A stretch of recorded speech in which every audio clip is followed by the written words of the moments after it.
আপনাদের জামাতের আগের অবস্থান বা যে যদি এই অবস্থান কথা জানতে চাই যে শহীদ বেদিতে ফুল দেওয়া এটা কি ইসলামিক নাকি অন ইসলামিক, আগের অবস্থানটা ঠিক ছিল নাকি বর্তমান অবস্থানটা ঠিক? ব্যারিস্টার শরীফ কবির। ধন্যবাদ আপনাকে। আপনার এই কোশ্চিন কিন্তু খুবই ক্রিটিক্যাল কোশ্চিন, কারণ এখানে দুইটা জিনিস সম্পর্কিত। একটা হচ্ছে ইসলামিক মূল্যবোধ, এটা খালি জামাত ইসলামের না, বাংলাদেশে যেহেতু 91% মুসলমান, তাদের একটা মূল্যবোধ। আর একটা হচ্ছে একটা রাজনৈতিক আদর্শ। তো দুইটা জিনিস, একটা রাজনৈতিক আর একটা হচ্ছে ধর্মীয় মূল্যবোধ। প্রথম জিনিস হচ্ছে বাংলাদেশে এই প্রথম বোধহয় মানে শহীদ বেদিতে যে বা শহীদ মিনারে যে দোয়া করা হলো, সেটা প্রধানমন্ত্রীও করলেন, বিরোধী দলীয় নেতাও করলেন। দ্বিতীয় জিনিসটা, ডক্টর শফিকুর রহমান ওখানে গিয়ে যে ফুলটা দিয়েছেন সেটা কিন্তু বিরোধী দল হিসাবে 11 দলীয় জোটের পক্ষ থেকে। So as far as I am concerned, it is not on behalf of Jamaat ইসলামী।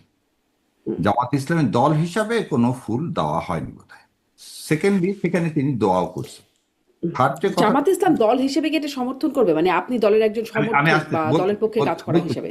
জি। বলতেছি প্রথম জিনিস হচ্ছে ফুল দেওয়াটা। এই জামাত ইসলাম মানে জামাত ইসলাম তো বললে হবে না, আমি একজন মুসলমান হিসাবে কোরআন এবং সুন্নাহর আলোকে, আপনি যেমন ইয়াতে ধরেন আমাদের জাতির স্মৃতিসৌধে এরদোগান সাহেব এসে ফুল দেয়নি, দিছে কি সেটা কতখানির জন্য? সেটা যে ফুল দিয়ে মাথা নত করে তার কাছে কিছু চাইতেন, সেটা হচ্ছে বিদআত। যদি আপনি এই চিন্তা করে কাউকে ফুল দেন যে এ তো সন্তুষ্ট হবে এবং সেই সন্তুষ্ট থেকে আমি কিছু পাবো, তাহলে দ্যাট ইজ বেদাত। আর দ্বিতীয় যে কথাটা হচ্ছে ফুল দেওয়াটা, যেভাবে ফুল ওনারা দিছেন, আমার কাছে ভাই আমি একটা জিনিস বলি, আমিও ছোটবেলায় দিয়ে আসছি। এরশাদ সাহেব তার 10 বছর কখনো 21 ফেব্রুয়ারিতে যে ফুল দেননি, কিন্তু আমি জানি না আপনি জানেন কিনা, এরশাদ সাহেব তার ফুল পিরিয়ডে কখনোই 21 ফেব্রুয়ারিতে যে ফুল দেয়নি। আজিমপুর গোরস্থানে যে মানে আমির জামাত দোয়াও করে এসছেন, এবারে দোয়াও হয়েছে।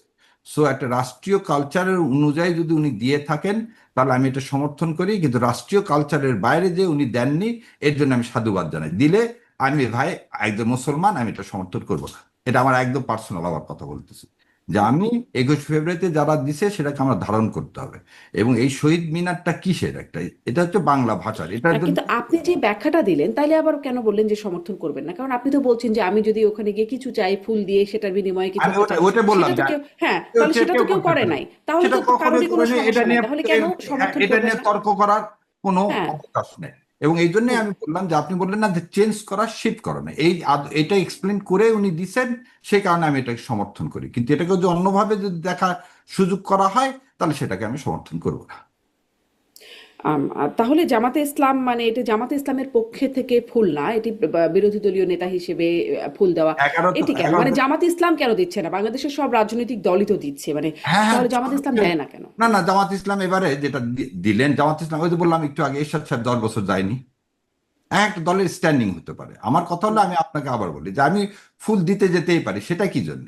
সেটা হচ্ছে কি একটা রাষ্ট্রীয় আচার, যে এই ফুল দিয়ে যে কাউকে আমি কোথাও কারো মঙ্গল হবে সেজন্য না। হুম, এটা হুম। সম্মান সূচক হিসাবে যেমন জাতীয় স্মৃতিসৌধতে দেওয়া হয়, তারপরে আপনি শিখা ও নির্বাণে দেওয়া হয়, সেরকম একই জিনিস দেওয়া হবে। কিন্তু এখানে যদি আপনি দেন এই ভেবে যেখান থেকে কিছু পাবেন, আল্লাহর সন্তুষ্টি হবে, তাহলে সেটা করা হবে না। এবং সেটা জামাতে আমিরে এটা জামাতে কেউই তো করে নাই, এটা তো কেউই করে না। না, এটা কেউই এটার করে না। উদ্দেশ্য তো এটা না।